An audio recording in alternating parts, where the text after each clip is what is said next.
A vida se anuncia. Nas linhas do destino, uma grande jornada. Na velocidade do trem-bala ou na lenta contemplação da Maria Fumaça.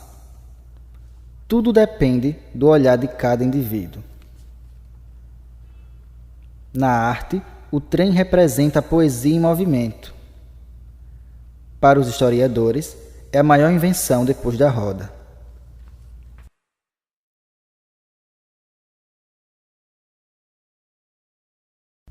Navios a vapor, de madeira ou de aço, à luz de velas ou elétrica, que proporcionam maior mobilidade e velocidade às pessoas às quais eles carregavam, atravessando os mares, como o Atlântico, mas cujo os mesmos também levavam em seus interiores não só apenas pessoas e animais, objetos de valor ou não, mas também esperanças, sonhos e muitas vezes ilusões.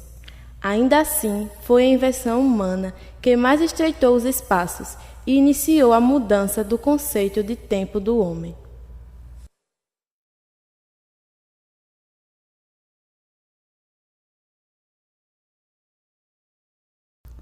A história da radiotelegrafia tem mais a ver com a telegrafia do que com a telefonia, embora, após o desenvolvimento da radiofusão, a linhagem de Puskás tenha adquirido novo significado.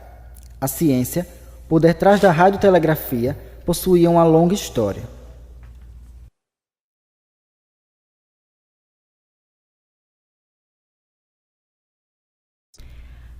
A história do telefone, que se tornou um instrumento de comunicação pública e privada, começou alguns anos antes, em março de 1876, quando Graham Bell patenteou seu telefone.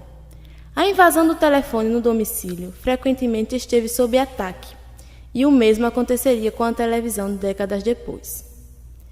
Hoje é possível ver a evolução deste meio de comunicação. O telefone está por toda parte, considerado atualmente por muitos como um aparelho necessário.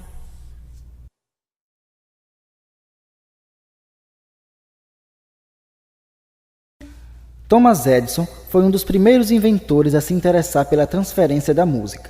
Ele criou o fonógrafo, primeiro aparelho a gravar e reproduzir sons através de um cilindro.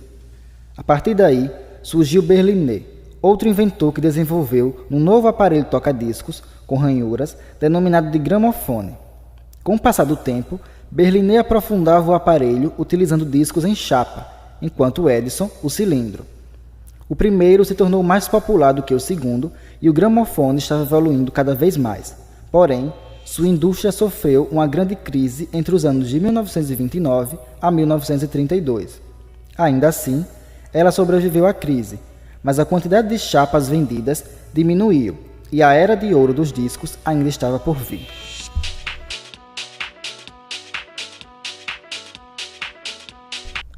O correio, que levava a palavra escrita como forma de comunicação humana, por terra ou por mar, tornou-se indispensável e, por conta disso, aprimorou-se e ampliou-se com a criação de novas formas de promover comunicação entre as pessoas, de perto ou de longe, em diferentes línguas, sinais ou suportes materiais, através dos quais demonstravam-se todo tipo de palavra ou sentimento humano, chegando até mesmo a inspirar a educação.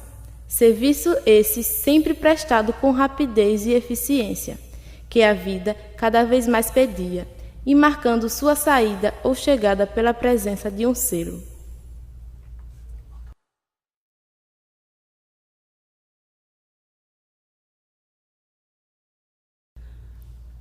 O telégrafo foi um grande avanço na área de eletricidade, um poderoso instrumento nos meados do século XIX.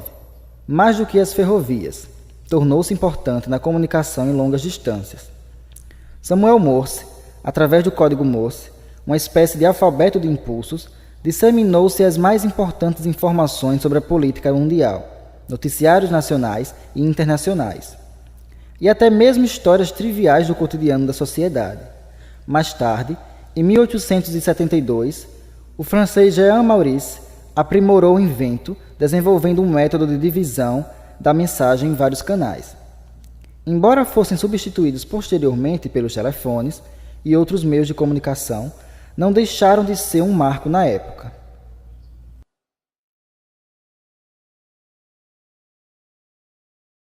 Sentem-se em suas poltronas, desliguem seus celulares ou qualquer aparelho sonoro, que a partir de agora faremos uma viagem no tempo e conheceremos a história do cinema. Em 1895, os irmãos Lumière fazem a primeira exibição comercial no mundo em Paris. Depois de vários filmes que marcaram o início do cinema, foi em 1914 que estreou o primeiro filme cômico produzido por Charles Chaplin.